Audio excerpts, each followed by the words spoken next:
শহীদুল্লাহ বাহাদুরের মতো যত আলেম আছে তাদের জন্য দোয়া করবেন।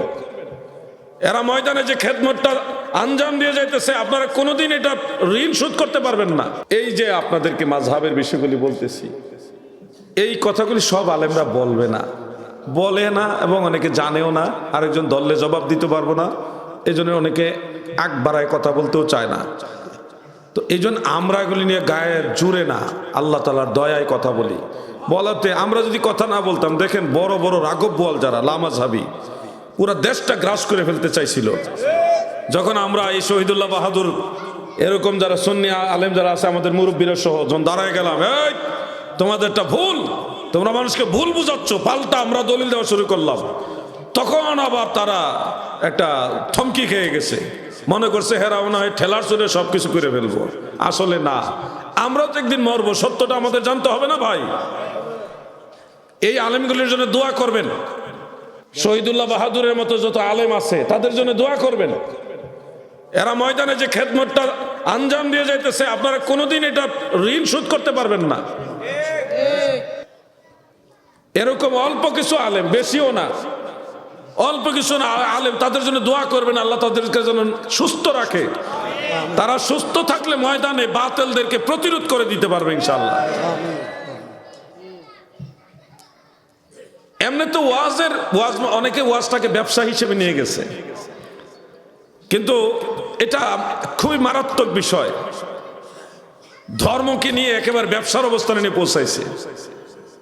খুব সাবধান যুবক ভাইয়েরা আমার। গতকাল আমি চাঁদপুরের হাজীগঞ্জে মাহফিল করেছি। হাজীগঞ্জে আমার রাত্রে মাইক ধরা হয়েছে 10:30টার দিকে, আর বাদে মাগরিব ওয়াজ করেছে অন্য একজন বক্তা, মওদুদীর অনুসারী। তিনি ওয়াজ করে গেছেন, তিনার ওয়াজ উনি করে গেছেন, বাস ওনার ব্যাপার। কিন্তু বিপদটা কোন জায়গায়? বিপদটা হইলো আমিও এই পাশাপাশি মাহফিলে গেছি, পাবলিক ওখানে ওয়াজ শুনে আইসাই আমারে ধরছে, হুজুর উনি এটা বলে গেছে, এটা কি আসলে ঠিক কিনা? আমার তো জবাব দেওয়ান লাগে। কি বলে গেছে জানেন? কালকে বলছে মানুষ মারা গেলে ওই মৃত ব্যক্তিদের জন্য কোরআন পড়া যাবে না, এটা বেদাত।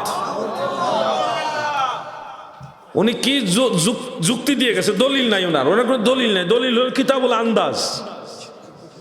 উনি যুক্তি দিয়ে গেছে, হ্যাঁ কোরআন নাজিল হয়েছে জীবিত মানুষের জন্য। মানুষ মারা গেলে তার কাছে কোরআন পড়ে লাভ কি? সে তো কোরআন শুনবে না। মরা মানুষের কাছে কোরআন পড়ে কোনো ফায়দা নেই, সে তো শুনবে না। অতএব মানুষ মারা গেলে তার কাছে কোরআন পড়ার কোনো প্রয়োজন নেই। এই হলো তার দলিল। কি মারাত্মক দলিল! এখন মানুষ তো একটা বিভ্রান্তির মধ্যে পড়ে গেছে। আমি আমার ওয়াজ করে এলাকা থেকে চলে আসব, এটা আমার ব্যাপার। কিন্তু আমি কি খুব সহজে চলে আসতে পারি? আমারও তো ধরছে ওই গ্রুপ, ওইখানে ওয়াজ শুনে আইসাই এখানে আসছে। হ্যাঁ জিহাদি সাহেব, আসলে কি কোরআন পড়ে? আমরা বাপ দাদা মুরব্বীরা সবাই কোরআন পড়ছে। মানুষ মারা গেলে কবরস্থানে গিয়ে কোরআন পড়ে দোয়া করে। তারপরে মানুষ মারা গেলে জানাজা দিতে একটু বিলম্ব হইলে লাশ পড়ে রয়েছে, গোসল দেওয়ার পরে আশেপাশে একটু বসে কোরআন পড়ে। আমরা মুরব্বীরা এটা করে গেছে। এখন তো অমুক হুজুর এসে আজকে বললো মাগরিবের পরে এটা করা যাবে না, বেদাত। এরপর উনি এটা বলছে, আর আমি তো আরেক বিপদে পড়ছি। আমি জবাব দিলেও জ্বালা, না দিলেও জ্বালা। জবাব দিলে তারা মনে করবো আমরা বিরোধিতা করতেছি, আর না দিলেই মানুষগুলি মনে করবো আমরা আগের মুরব্বীরা সব ভুল করে গেছে। কি একটা বিপদে পড়ছি না আমরা। আমি তখন বললাম, না, ওনার বক্তব্য সঠিক হয় নাই। উনি যে বিদআত বলেছেন, এই বিদআত কথাটাই উনার নিজের থেকে বলেছেন। ইসলামের কোনো বড় মুজতাহিদ ফকি এই ধরনের কথা বলেনি। এটা ওনার মন গড়া কথা। বরং আল্লাহর রাসূল সাল্লাল্লাহু আলাইহি ওয়াসাল্লাম বলেছেন, ইকরাউ সূরাতা ইয়াসিন ইনদা মাউতাকুম। সুনান আবি দাউদ, সুনান ইবনে মাজাহ, দুইটা কিতাবে আছে সিয়াসিত্তার। আল্লাহ রসুল বলেছে তোমরা তোমাদের মৃতদের কাছে সূরা ইয়াসিন পড়ো। যখন আমি ওই মুরব্বীদেরকে, ওনারা বয়োজ্যেষ্ঠ, বললাম যে আল্লাহ রসুল বলছে মাইয়েতের কাছে কোরআন পড়ো, কই হেতে এটা কই লোকে লেগে লেগে, মানে সাতপুরের ভাষায়।